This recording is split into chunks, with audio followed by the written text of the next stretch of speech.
My name is Nikesh Shukla. I am an author and a screenwriter. I'm going to be talking about the playwright Parv Bancil, who is a great source of inspiration to me. One of the reasons I do what I do, one of the reasons I am a writer, one of the reasons I write about the things I do. He's a playwright who unfortunately died a few years ago, and so was never made a fellow of the Royal Society of Literature in his time. But I think his work was so important, not just for British Asian writers, but British South Asian writers, but also for just the wider culture. His plays Made in Britain and Crazy Horse and Nadir and Papa Was a Bus Conductor are just so funny and anarchic and weird and real and gritty.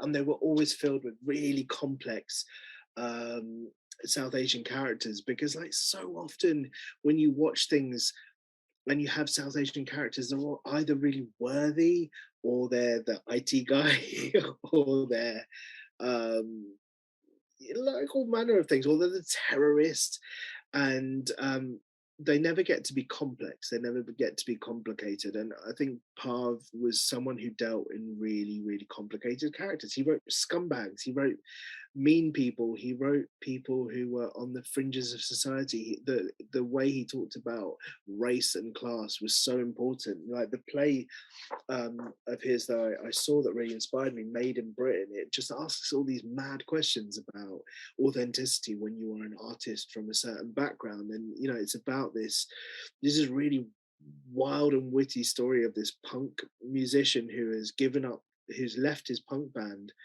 and bought a sitar and is reinventing himself as like a classical Indian musician, and his bandmates are like, what is going on with you? And it's just this mad story about like what it takes to be real and what it takes to be seen and taken seriously. And there's just this brilliant bit in it. Like, there's two sections in it that I just wanted to share with you, like because there's so much about race and culture in there, but this is one bit which is about punk that I really love, which Kez says to Mick. Kez and Mick are both people in the the band, and you know, Kez is brown and Mick is white, and Kez is like an ex-punk, and Kez goes, 20 years seems like yesterday, Mick. Punk changed everything. It had a message. If you don't like it, change it. Rock and roll's about change. Shock the neighbors, shake up their safe little worlds, and get them to use their brains again. Offer them another choice. Look at James Brown. His music touched people. He got up there and gave black people a dignity at a time when they had nothing. He gave them a place, a sense of belonging. Music isn't saying anything these days. It's got no message. Which just really reminds me that the work that I do, it has to have a message. It has to have something behind it like that. It's been so important to me over the years to ensure that the work I'm doing is socially responsible, is dealing with social issues and all the rest of it. There's another bit where that I really love, where he goes, where Bali, who is the kid who has um, quit the band to try and be more authentic. He goes, anything Indians look down upon, right? And you're the same. You don't take it seriously. I got the sitar on top of the pops. Me, Billy India, proud to be Asian. I'm not hiding behind a new age punk band. They hate Asians in rock, and you're just trying to fit in with them. I think an Asian with a sitar says more than an Asian with a guitar.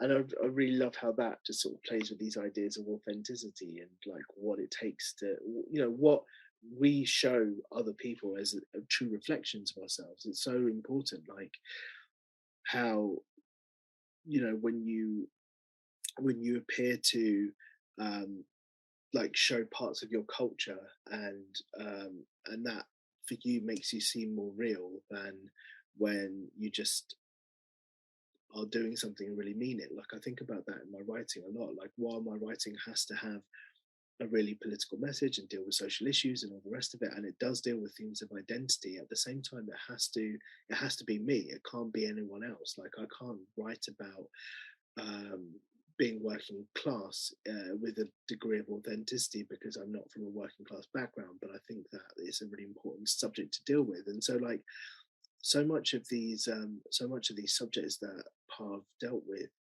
um, were so real to him, and they also just spoke to the trueness of himself. And that's what I want to do when as a writer, I just want to be my true self. And so, marrying all of the political stuff with who I am and what it takes for me to exist in this world. And that's why I think he's a really important writer. Like wouldn't have become a writer if I hadn't seen that play and I hadn't sat with those issues and how they sort of spoke to something in me that I felt kind of uncomfortable with. So when you're thinking about your own writing, just think, who am I? Why am I writing this? Why am I the best person to tell this story? And who is this story for? I think who the story is for is a really important thing, because when you write something, don't think about it going to like millions and millions of readers. Think about it being the thing that you want one person to read. Who is that one person and why do they need to read it? So with that said, I'm going to give you a little writing prompt just to start thinking about how to tell your story and tell a story that matters to you, because ultimately these stories have to matter to us. Otherwise, what's the point of us telling them, right? So what I want you to do is get your smartphone. If I scroll back to like one of the first photographs that you took, it has to be appropriate, by the way. If I scroll back to a photograph that you've taken, and what I want you to do is really, really close your eyes just for a second and just really, really imagine where you were when you took this photograph, what was going on. Maybe you're in the photograph. It could be a selfie, it could be a group shot, it could be like a picture of your hand as you're like flicking through a book or something. I don't know, but like really think about where you were when that photograph was taken. Just delve into your senses. Think about what you could hear, what you could see, what you could touch, what that felt like. Think very specifically, what were you wearing? Why were you wearing it that day? And then start thinking about that. So you're thinking about your senses, your smell, touch, sight, hearing, and all the rest of it. Now I want you to think about the who, what, why, where, and when of the photograph. Try and really delve into why you took it. And then I want you to look at the photograph and imagine the moment you press the button to click the photograph. And I want you to tell me what happened next. Tell me what happened next after that photograph, and use that to tell me a bit about who you are as a person. Really delve into all of your senses, really try and understand what was happening in that moment, who else was there, and how you were feeling. And just be really, really honest and vulnerable, and just keep writing for 15 minutes, telling me about the aftermath of this photograph and how it tells us exactly who you are.